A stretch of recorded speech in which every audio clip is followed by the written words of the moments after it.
નમસ્કાર દર્શક મિત્રો, પોલીસ ફોકસ ન્યૂઝ ચેનલમાં આપનું હાર્દિક સ્વાગત છે। હવે એક નજર આજના મુખ્ય સમાચાર પર। રાજકોટના શાપર વેરાવળ ઇન્ડસ્ટ્રીયલ એરિયામાં 3.5 વર્ષની બાળકી પર દુષ્કર્મ, નરાધમ બાળકીને હાઈવે પર ફેંકીને ફરાર। નરાધમે બાળકી પર દુષ્કર્મ આચરી હાઈવે પર ફેંકી દીધી।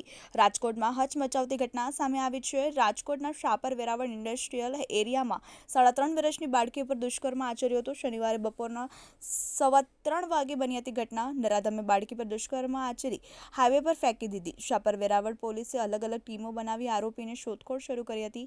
બાળકી ઇજાગ્રસ્ત અને તાત્કાલિક ધોરણે જનાર હોસ્પિટલ સારવાર હેઠળ દાખલ અને ગુજરાતના રાજકોટમાંથી દુઃખદ ઘટના સામે આવી છે। રાજકોટના શાપર વિસ્તારમાંથી સભ્ય સમાજને શર્મસાર કરે તેવી ઘટના સામે આવી છે। મળતા અહેવાલ પ્રમાણે શાપર વેરાવળ ઇન્ડસ્ટ્રીયલ એરિયામાં 3.5 વર્ષની બાળકી પર નરાધમે દુષ્કર્મ આચરીને તેને હાઈવે પર ફેંકી દીધી હતી। નરાધમે બાળકી પર દુષ્કર્મ આચરી હાઈવે પર ફેંકી દીધી ઘટનાને પગલે શાપર વેરાવળ પોલીસે અલગ અલગ ટીમો બનાવી આરોપીની શોધખોળ હાથ ધરી હતી।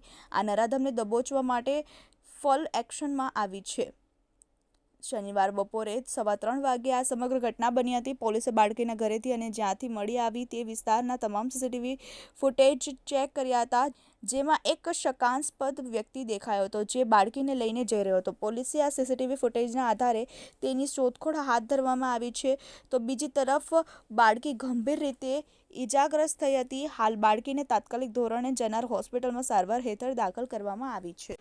મિત્રો, આવા જ અવનવા સમાચાર જાણવા માટે અમારી ચેનલને લાઈક કરો, સબસ્ક્રાઇબ કરો અને બેલ આઇકોન પર પ્રેસ કરો, જેથી અમારી ન્યૂઝની બધી જ અપડેટ આપને મળતી રહે।